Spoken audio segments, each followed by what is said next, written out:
Thank you and good morning. And I would like to take this opportunity to thank the conference organizers for inviting me to share on PrEP implementation in middle and income countries. But I have decided to revise the title and call it Breaking the Cycle from Squandering to Seizing Opportunities for Impactful HIV Prevention. So here's an outline of my talk this morning. We will review progress in PrEP uptake, explanations of some of the things we must do now to improve implementation, and finish with some closing thoughts. And so some history. The first efficacy results for oral PrEP read out in 2010. It was 2 years before FDA approved oral PrEP and almost 3 years before we had WHO recommendations. WHO issued recommendations for PrEP 1 year after EMA gave positive opinion, and then for CAB-LA, FDA approval came 1 year after the study results, and the WHO recommendation came shortly after. So it looks like we are getting a little faster with regulatory approvals and time receiving WHO recommendations over the years.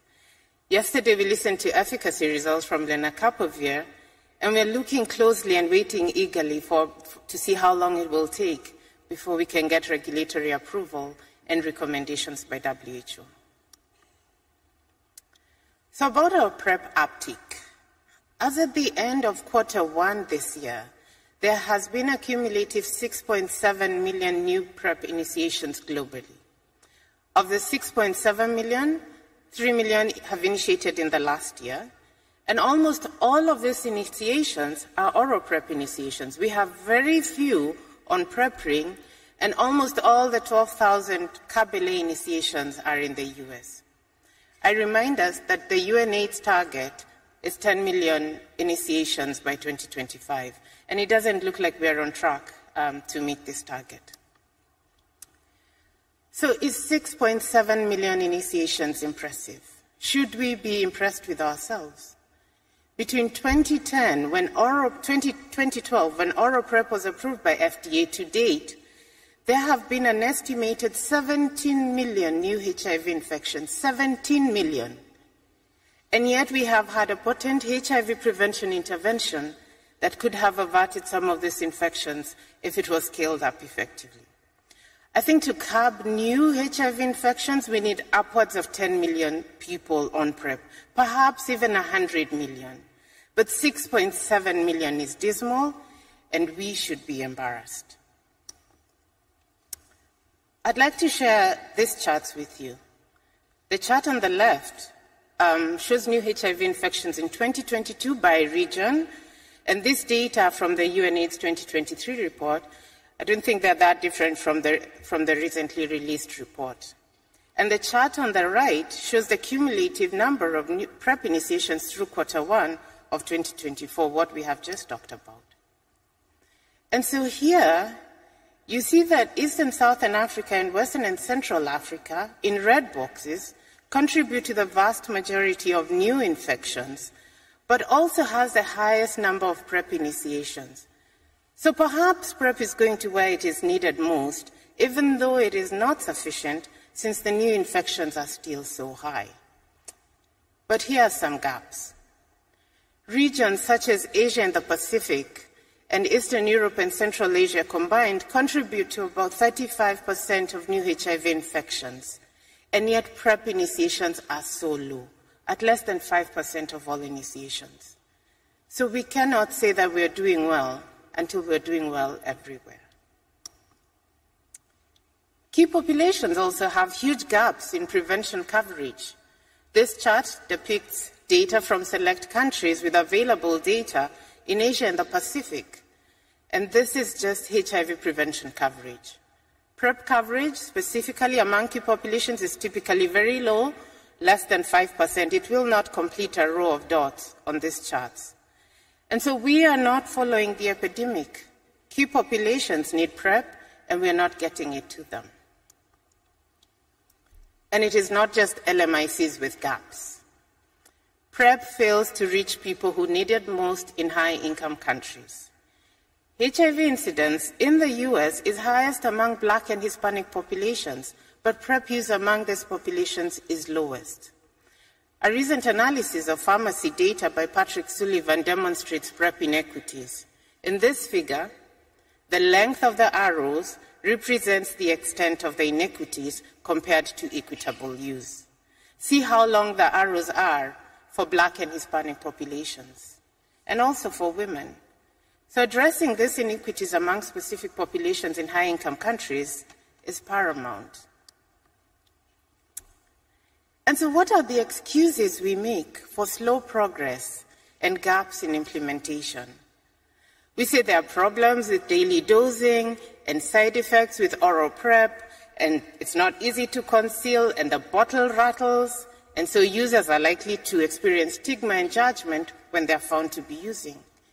We also say that people who would benefit from PrEP do not perceive its benefit or are not aware of its existence or have competing life priorities. We understand that providers are few and underworked and find it challenging to have conversations about sexual health, sexual and reproductive health during their conversations. And then health systems are very complex to navigate for people who are not unwell and wish to protect themselves from HIV.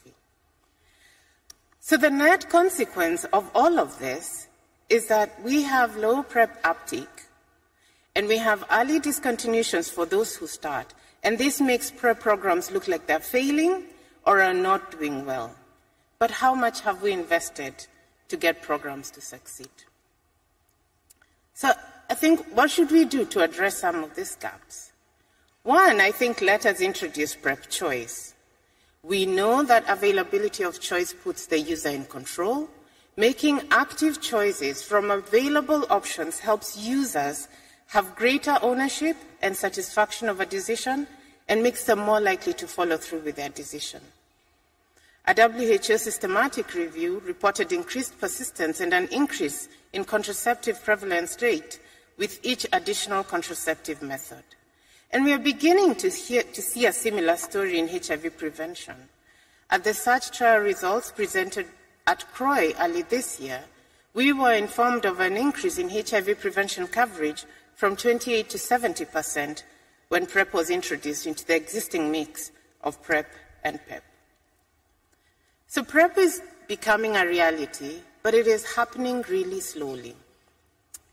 And while I am careful not to pitch one method against another, I think when we give oral PrEP and give PrEP ring, we do not have certainty about its use in the way we do when we administer an injection. With an injection, we know for sure that an individual is protected for 2 months or 6 months, depending on the product. I think if we truly want to be serious, we have to take this opportunity to get millions of injection doses so that millions of people can get effective prevention. There are a couple of countries that are poised to receive CAB in their national programs this year, but there are few. And as you can see in this infographic from AVAC, there are about 1.2 million doses available for LMICs through to 2025. This would benefit only about 200,000 people, a really small number. And then I have learned recently that even the few doses available have not all been purchased.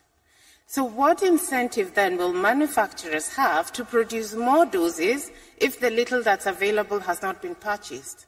The price will never come down if there is no mass production, and mass production cannot happen if there are no orders and purchases.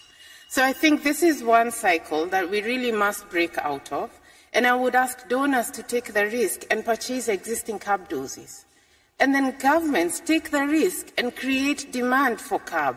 I think this is how we will bring the price down and increase access. There are a number of implementation studies that are offering PrEP choice. Many of the participating countries are in Africa and South America, and I would say that these are enough. We have enough studies now. We do not need to do more. What we need to do is to move to program implementation with the lessons we have learned.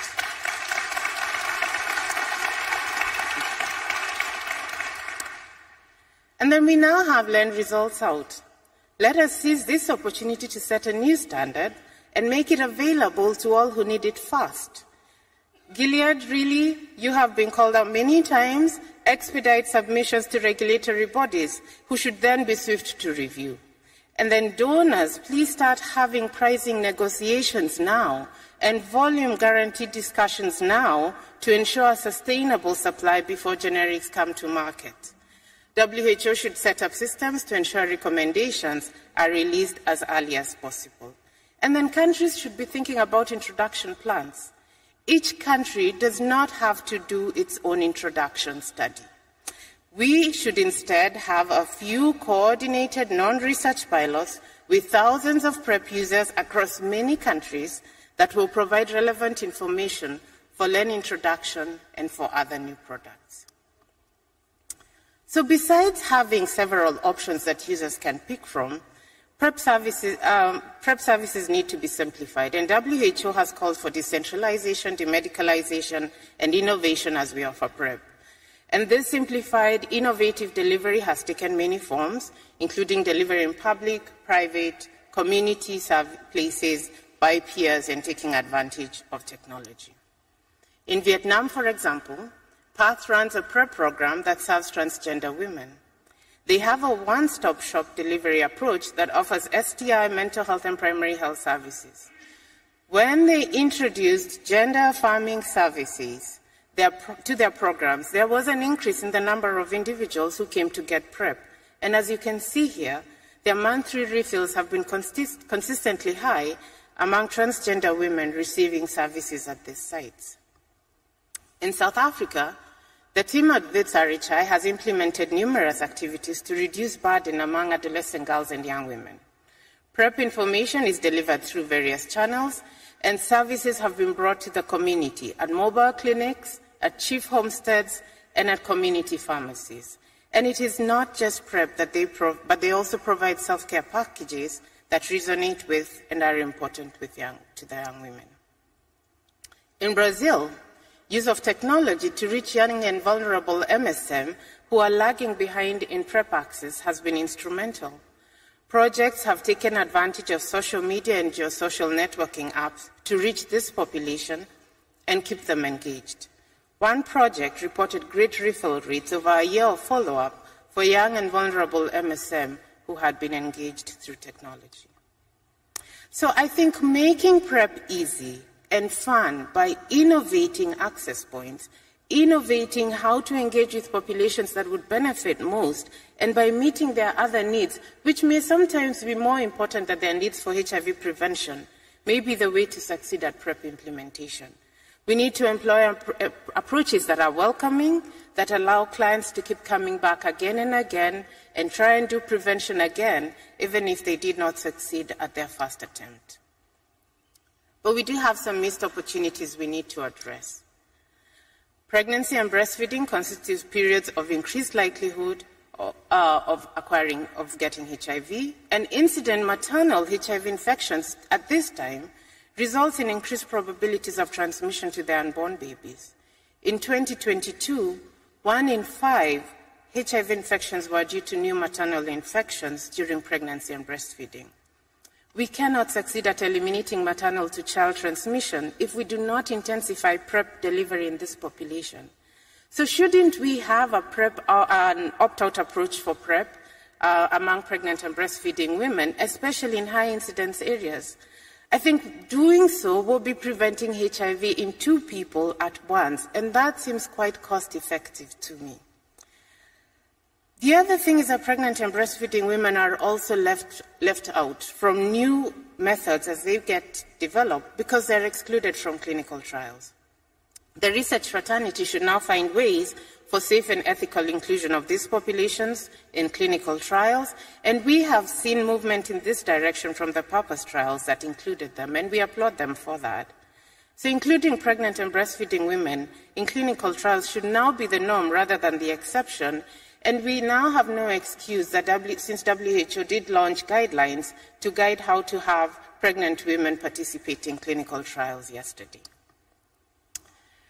What do we do with partners of index clients who test negative? We have a missed opportunity for prevention here. Programs focus on finding partners who test positive for HIV, but we are not paying attention to those who test negative.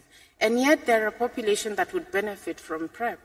Their partners have only recently been identified positive. A project supported by RISE in Nigeria has been assessing partners of index clients who test positive for PrEP. Over the last 3 years, of those screened for PrEP, more than 20% were found eligible, and almost all of this have initiated PrEP. This is a PrEP talk, but I would like to say something about post-exposure prophylaxis. An effective but underutilized intervention.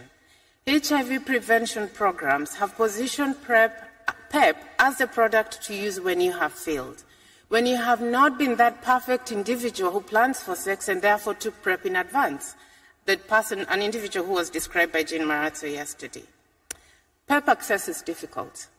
It is highly medicalized and reserved for high-risk exposures, occupational exposures and GBV. But engagement in HIV prevention to remedy a recognized risk that has already occurred is different from engagement to protect an anticipated event in future. Colleagues in Kenya and the US have been conducting studies to evaluate feasibility of PrEP in pharmacies. They found that for every person initiating PrEP in the online pharmacy platform, 7 initiated PEP. In the brick-and-mortar pharmacies, there were 2 people initiating PEP for every PrEP initiation. These findings were not expected going into these studies, and all demand generation work was geared to promote PrEP. This work has been presented at this conference by Patricia and Tabitha, and I encourage you to look at it. But I think it is unacceptable that there is absence of meaningful PEP programming in the face of high client demand and existing pharmacy distribution channels that are proving to be the preferred channel of delivery. So I think we should now have concerted efforts and dedicated funding for PEP programming. PEP programs have been obtaining uptake, continuation, and current use indicators. To collect this data, facilities have registers, often paper, with columns upon columns of data for each client that the provider has to complete, and then summarize this into aggregated reports. Most countries have additional reporting requirements that are a burden to providers. And then some of these indicators that we collect are challenging to interpret. For instance, effective use does not always mean continuous use. People may cycle on and off PrEP effectively, but our indicators are not able to pick this. So we need a new approach to PrEP M&D that is not just an adaptation of the tools we have used for treatment. We need indicators that are less burdensome and more informative. WHO has proposed a new set of indicators to enable us better understand the scale and impact of PrEP programs, and an example is the volume of PrEP prescribed. Catherine Kripke and Jessica from Avenir, as part of the Mosaic Consortium, have examined the feasibility of collecting this indicator and have presented work at this conference. Donor investments for PrEP programming have been low and difficult to quantify, and any increases have been slow. PrEP funding is usually on the margins of other programs. And I think we remain in a state of imbalance. On one hand, we have PrEP users and providers trying to make PrEP work, despite challenges with products and service provision that make it difficult for PrEP users to start and stay on PrEP. And then on the other hand, we have donors who are looking at the small, slow numbers and using this to justify a reduced investment in PrEP. So this is another cycle that I think we must break out of, and the donor community should help us get out of this cycle. Resources are necessary to scale up innovative preferred service delivery models. Resources are needed to get people to try PrEP over and over, and that's normalized PrEP.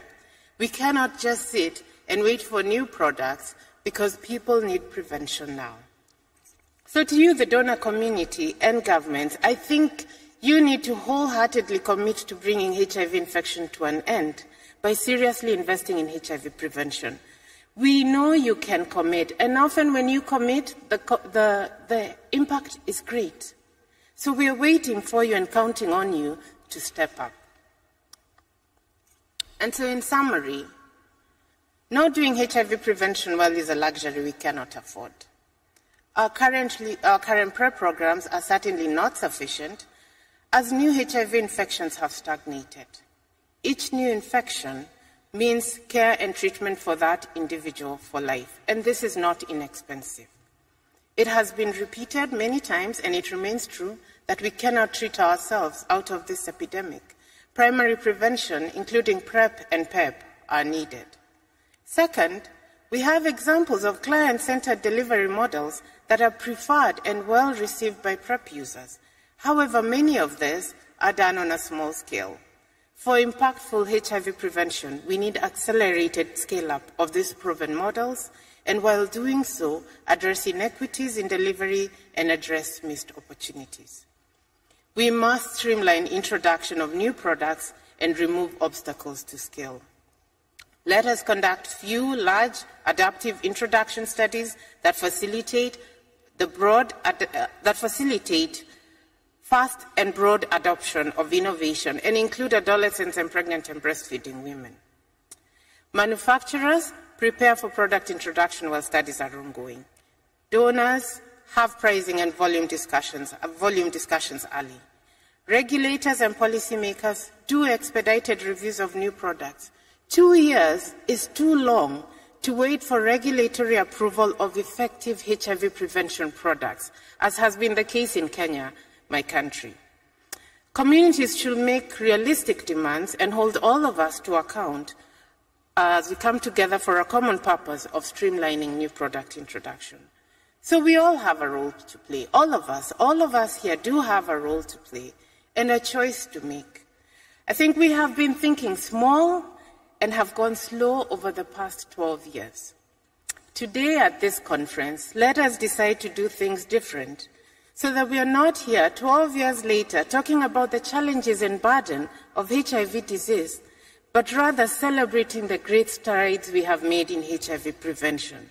So let us seize this opportunity to break the cycles that are holding us back and make the choice to go bigger and go faster. And with that, I would like to thank all these individuals who have worked with me to develop this talk, and also acknowledge these organizations and projects that I have worked with that allow me to do HIV prevention work and learn so much in the process. Thank you very much.